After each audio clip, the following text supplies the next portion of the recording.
To briefly recap this chapter, I now just want to look at it through the lens of a Christian perspective on followership. The first thing that stands out to me is the idea of creativity, or the producing of useful ideas. God is a creator, and as Christ followers, we are his image bearers. We are called to create, not to duplicate. Second thing I see is innovation.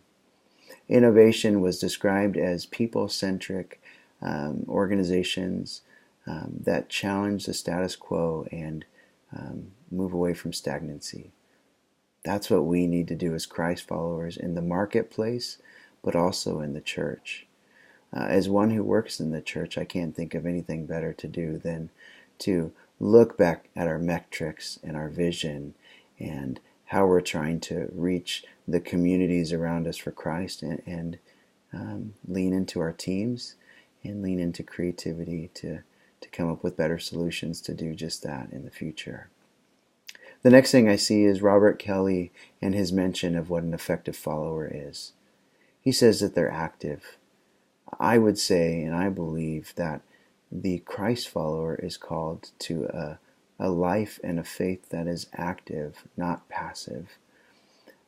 Robert also mentions that followers are critical thinkers. The effective Christ follower needs to be a critical thinker.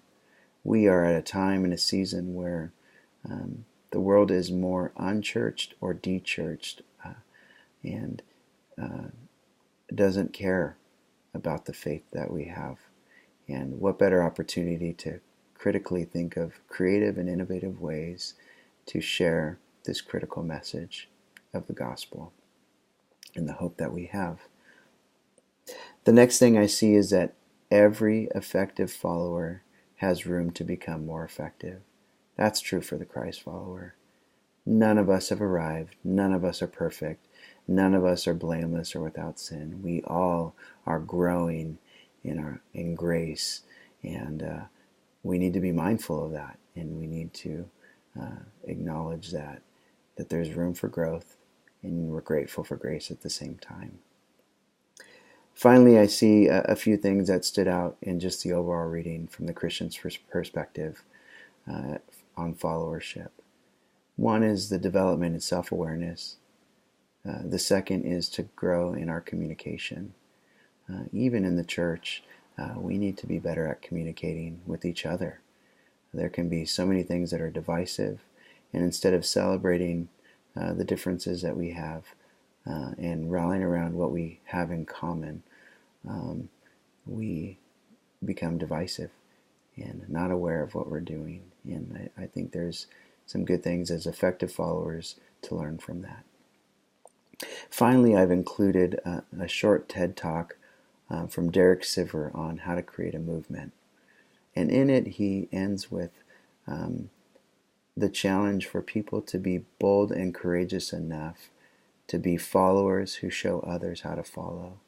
I can't help think of 1 Corinthians where Paul says, "Follow me as I follow Christ." Or Jesus' last words in the Great Commission where he says, "Go now and make disciples of all nations." That's what we're supposed to do as active, critically thinking, creative, innovative Christ followers. We are to then, in turn, go tell others about that in every context, in every walk, and be disciples that make disciples.